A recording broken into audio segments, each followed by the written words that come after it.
10వ అవతారమైనటువంటి కల్కి అవతారము ఎప్పుడు వస్తుందో వ్యాస భగవానుడే చెప్పాడు. అసలు ఎక్కడ స్వాహాకారము వషట్కారము ఇవి రెండు వినపడవు. అంటే ఇక యజ్ఞము యాగము అనేటటువంటి క్రతువులు ఉండవు. గోవులు విశేషంగా వధింపబడి గోమాంసం తినడం లోకంలో ప్రారంభమైపోతుంది. వివాహ వ్యవస్థ నిలబడదు. తల్లిదండ్రుల్ని చూసే బిడ్డలుండరు. భర్తని గౌరవించే భార్య, భార్యని చూసే భర్త లోకంలో ఉండరు. పురుషుల యొక్క ఆయుర్దాయం 18 సంవత్సరములకే పూర్తయిపోతుంది.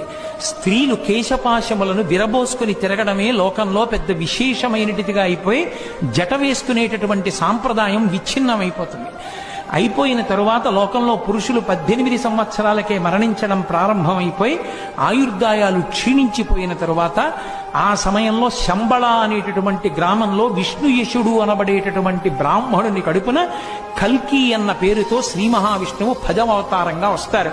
అది ఎప్పుడు అంటే కలియుగం చిట్ట చివరిలో, కృతయుగానికి ప్రారంభానికి మధ్యలో ఆయన అవతరించారని గుర్తు ఏమిటంటే పాపులందరికీ భంగధర వ్యాధి వస్తుంది.